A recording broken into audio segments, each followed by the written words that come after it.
अस्सलाम वालेकुम बेसी welcome to the online class of physics. आज हमारा नया चैप्टर स्टार्ट हो रहा है, चैप्टर नंबर 5 ग्रेविटेशन, जिसका आपका फर्स्ट लेक्चर है। सबसे पहले इसमें आप न्यूटन लॉ ऑफ ग्रेविटेशन पढ़ेंगे, जैसे कि आपने 9th क्लास में भी चैप्टर नंबर 5 में और फर्स्ट डे में भी पढ़ा है। What is Newton's law of gravitation? Every point mass in the universe attracts every other point masses with a force which is directly proportional to the product of their masses and inversely proportional to the square of the distance between them. इसको हम inverse square law भी कहते हैं। इस law के according, Newton के इस law के मुताबिक हर यूनिवर्स में हर मैस अपने करीब दूसरे मैसेस पर फोर्स एक्सर्ट करता है, और ये force, magnitude of this force is directly proportional to the product of their masses. दोनों के मैसेस के प्रोडक्ट के डायरेक्टली प्रोपोर्शनल है, यानी मैसेस ज़्यादा होंगे तो फोर्स ज़्यादा होगी। कोई एक मैस भी ज़्यादा होगा तो फोर्स को डायरेक्टली इफेक्ट करेगा, और दोनों का मैस ज़्यादा है तो force is directly proportional to the product of masses, so दोनों की फोर्स ज़्यादा होगी। और inversely proportional to the square of the distance, force, magnitude of force is inversely proportional to the square of the distance between the masses। यानी distance ज़्यादा होगा तो force week होगी, और डिस्टेंस कम होगा तो फोर्स उतनी ज़्यादा स्ट्रॉन्ग होगी। हर मैस यूनिवर्स में हर मैस दूसरे मैस पर फोर्स एक्सर्ट करता है, जिसको हम ग्रेविटेशनल फोर्स कहते हैं। ग्रेविटेशनल फोर्स की जो मैग्नीट्यूड है that is directly proportional to the product of the masses of the bodies. जो दो बॉडीज़ आपस में एक दूसरे पर फोर्स एक्सर्ट कर रही हैं, उनके प्रोडक्ट के डायरेक्टली प्रोपोर्शनल है, and inversely proportional to the distance between them. यहाँ हमने दो मैसेस सपोज किए हैं, point messes M1 and M2, जिनके दरमियान डिस्टेंस R है। ये दोनों मैसेज एक दूसरे पर फोर्स एक्सर्ट कर रहे हैं, जिसको हम ग्रेविटेशनल फोर्स कहते हैं। According to Newton's law, gravitational force का जो मैग्नीट्यूड है that is directly proportional to the product of M1 and M2 and inversely proportional to square of R। R is the distance between them. दोनों proportionalities को अगर हम combine करें तो इसको इस तरह लिख सकते हैं। तो जब प्रोपोर्शनैलिटी को रिमूव करते हैं तो हम इक्वालिटी इंट्रोड्यूस कराते हैं और साथ में एक कांस्टेंट। तो ये जी यहाँ क्या है? Constant of proportionality, gravitational constant भी इसको कहते हैं। इसकी वैल्यू है 6.673 10⁻⁻11 न्यूटन मीटर स्क्वायर पर केजी स्क्वायर। अब -10⁻⁻11 इज़ वेरी स्मॉल वैल्यू, तो ये स्मॉल वैल्यू डायरेक्टली फोर्स को इफ़ेक्ट कर रही है। यानी अगर यहाँ वेरी स्मॉल वैल्यू हो जी की, दैट इज़ 6.6 10⁻7 10⁻11 -11 की वजह से यहाँ जो जी की वैल्यू है वो बहुत स्मॉल हो जाती है। जी की वैल्यू स्मॉल होगी तो फोर्स की value between two point masses बहुत स्मॉल होगी, जिसकी वजह से हम उसको ज़्यादातर उसको फील नहीं कर सकते। अब अब हमें जी की वैल्यू फाइंड आउट करनी है।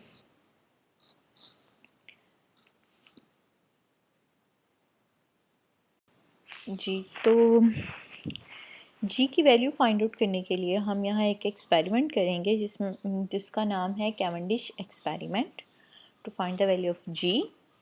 उसके लिए जो एसेंशियल पार्ट्स हैं या जो चीज़ें रिक्वायर्ड हैं, light rigid rod about 2 feet, 2 small spheres attached to the ends of rod, आगे हम डायग्राम में देखेंगे, एक हमारे पास रॉड है जो 2 फीट लॉन्ग है और 2 स्मॉल सफियर्स हैं जो हमने रॉड के एंड्स के साथ अटैच करने हैं।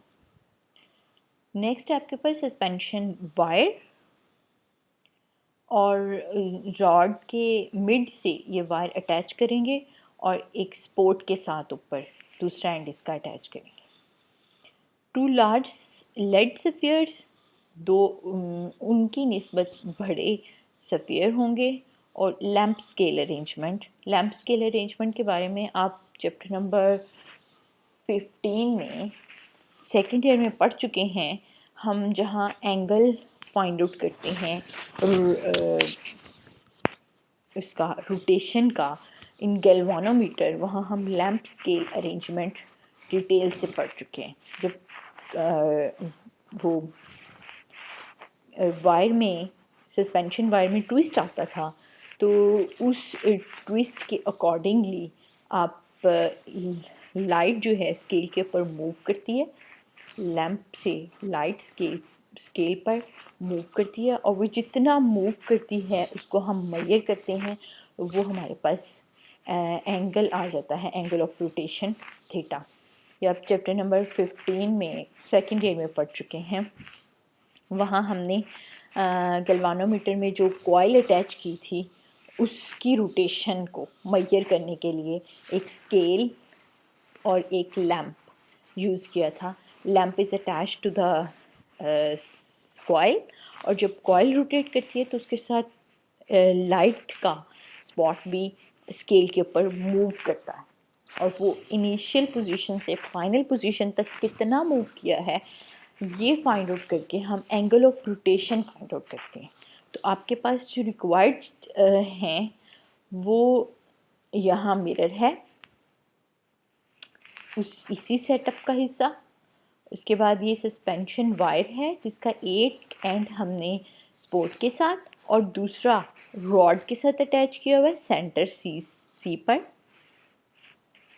ये रॉड आपके पास है 2 फीट लॉन्ग, जिसके दोनों एंड्स पर आपने स्मॉल सफियर्स अटैच किए हुए हैं, और जो लार्ज सफियर्स हैं ऑफ लेड वो आपने कुछ डिस्टेंस पर रखे हैं दोनों साइड्स पे। यानी स्मॉल एम के पास भी एक कैपिटल एम पड़ा हुआ है और इधर भी स्मॉल एम के साथ एक कैपिटल एम है। L is the length of the rod और R is the distance between these 2 spheres. L is the distance between these small spheres and R is the distance between small and large sphere. अब जैसे हम इसको attach करेंगे, इस पर 2 forces लगेंगी। कौन कौन सी? According to Newton's law of gravitation ये दोनों masses एक दूसरे पर फोर्स अप्लाई करेंगी। कौन सी force? That is directly proportional to the product of their masses and inversely proportional to the square of the distance between them. R is the distance between them, m and small m and capital M is the masses, are the masses of bodies. So force का magnitude इन चीज़ों पर depend करता है, और direction होगी the line joining M and M. This is the line joining capital M and small m. तो it means कि जो force M capital M small पर लगाएगा that is towards small m, और जो force small m capital M लगाएगा that is from small m to capital M. That is the direction of force. हम magnitude की बात करें तो force acting on the first pair, कोई एक पेयर को आप फर्स्ट पेयर सपोज कर लें, that is F G M capital M by R square according to law of gravitation. अब सेकंड पेयर आपके पास है, 2 पेयर्स हैं, तो सेकंड पेयर है आपके पास, उस पर भी सिमिलर फोर्स एक्ट करेगी, gravitational force that is G M M by R square. दोनों फोर्सेस देखें तो एक दूसरे के बराबर हैं। Two forces are equal in magnitude but opposite in direction and separated by a distance. ये फोर्स इस फोर्स के बराबर है, मैग्नीट्यूड में देखें तो दोनों एक दूसरे के बराबर हैं, लेकिन डायरेक्शन में देखें तो this is from right to left, this is from left to right, और डायरेक्शन में दोनों ऑपोजिट हैं, और there is a separation between this forces that is L. So ये एक कपल बना रही हैं. दो फोर्सेस एक ख़ास डिस्टेंस से एक दूसरे से सेपरेट हों, तो अगर वो मैग्नीट्यूड में इक्वल हैं और डायरेक्शन में अपोजिट हैं तो दे फॉर्म अ कपल. और कपल का इफ़ेक्ट क्या होता है कि वो बॉडी को रोटेट करता है. इट मीन्स कि रोटेशन प्रोड्यूस होगी इस डायरेक्शन से इसकी तरफ. इस रोटेशन को हम क्लॉकवाइज रोटेशन कह सकते हैं. दो फोर्सेस एक्ट कर रही हैं, कपल एक्ट करेगा. कपल का इफेक्ट क्या है? टॉर्क. और टॉर्क किसके बराबर है? Due to couple. Torque due to couple is equal to the product of one of the force multiplied by the distance between the forces. This is one of the force. ये ले लें या ये ले लें, क्योंकि दोनों मैग्नीट्यूड में, कपल में दोनों फोर्सेस मैग्नीट्यूड में एक दूसरे के बराबर होती हैं. तो ये आपके पास कपल की फोर्स है multiplied by the separation between the forces. तो डायग्राम में देखें इन दोनों फोर्सेस के दरमियान डिस्टेंस कितना है? L, length of the rod. So आप इसमें वैल्यू पुट करें. एफ की वैल्यू है आपके पास G gravitational constant, M mass of large sphere, small m divided by r square into l. ये आपके पास इक्वेशन नंबर 1 है जो आपने एक्सपेरिमेंट से डाटा लेकर कलेक्ट करके डिराइव किया है. अभी तक आपने दो फोर्सेस का जिक्र किया है जो फर्स्ट पेयर पे लग रही है और जो सेकंड पेयर पे लग रही है. दोनों फोर्सेस मैग्नीट्यूड में एक दूसरे के बराबर थी और डायरेक्शन में ऑपोजिट थी, और दोनों एल डिस्टेंस से एक दूसरे से सेपरेट हैं. तो ये फोर्सेस कपल बना रही हैं, और कपल का इफेक्ट क्या होता है? टॉर्क. तो टॉर्क के लिए हम फार्मूला यूज़ करेंगे, product of the one of the force multiplied by the separation. तो वन ऑफ द फोर्स है G M by R square into L. ये टॉर्क एक्ट कर रहा है जिसकी वजह से जो ये सेटअप है इसमें रोटेशन प्रोड्यूस हो जाएगी क्लॉकवाइज डायरेक्शन में. अब दूसरी चीज़ क्या है? जब रोटेशन प्रोड्यूस होगी तो ट्विस्ट आएगा, वायर में ट्विस्ट आएगा. कॉमन ऑब्जर्वेशन है कि अगर आप एक कमरे की छत के साथ भी कुछ चीज़ अटैच करें और नीचे से उसको घुमाएं तो जब वो घूमेगी तो उसमें ट्विस्ट आएगा. वायर हो या जो भी चीज़ आप अटैच कर रहे हैं, फिर ट्विस्ट आएगा. जितना ज़्यादा रोटेशन होगी उतना ज़्यादा उसका एंगल ऑफ ट्विस्टिंग एंगल होगा. यानी जितना ज़्यादा टॉर्क उस पर एक्ट करेगा उतनी ही ज़्यादा वो रोटेट करेगी, उतना ही उसका ट्विस्टिंग एंगल होगा. Torque is directly proportional to angle theta, और डायरेक्टली प्रोपोर्शनल को हम इक्वलिटी से रिप्लेस करेंगे. तो यहाँ एक कांस्टेंट इंट्रोड्यूस कराएंगे C. What is C? This C is called proportionality constant और ट्विस्टिंग कांस्टेंट. यानी जो टॉर्क है वो ट्विस्ट प्रोड्यूस कर रहा है. तो ट्विस्ट कितना प्रोड्यूस कर रहा है? थीटा. इस थीटा को हम कैसे मेजर करेंगे? By using lamp scale arrangement जो हमने ऊपर यूज़ की. लैम्प स्केल अरेंजमेंट को यूज़ करके आप थीटा फाइंड आउट करेंगे. C is constant which is called twisting constant. तो टॉर्क की दूसरी वैल्यू आपके पास आ जाएगी, torque is equal to C theta.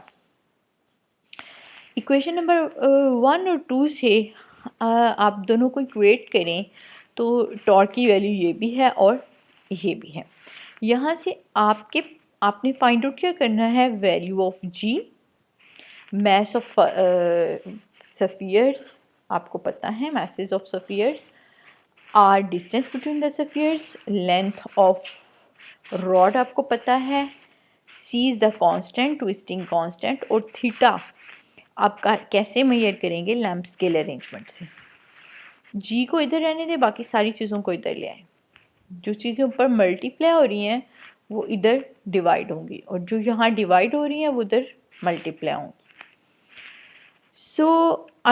ये सारे नाउन्स हैं। थीटा आप फाइंड आउट कर लेंगे बाय मिरर स्केल अरेंजमेंट से। इन नाउन्स की वैल्यू पुट करके अगर आप जी की वैल्यू निकालें तो आपके पास आएगी 6.67 10⁻⁻11 न्यूटन मीटर स्क्वायर किलोग्राम पर स्क्वायर। ये हमने जी की वैल्यू फाइंड आउट की बाय यूजिंग एक्सपेरिमेंट। यहाँ आपका क्वेश्चन नंबर 1 कंप्लीट हो गया चैप्टर नंबर 5 का। नेक्स्ट इंशाल्लाह हम फर्दर डिस्कस करेंगे value of G small G that is gravitational acceleration. इस टॉपिक से रिलेटेड अगर आपको कोई प्रॉब्लम हो तो कमेंट सेक्शन में मेंशन करें और काइंडली अपनी अटेंडेंस ज़रूर मार्क करें, वहाँ से ही रिकॉर्ड बनेगा आपका। Thank you very much.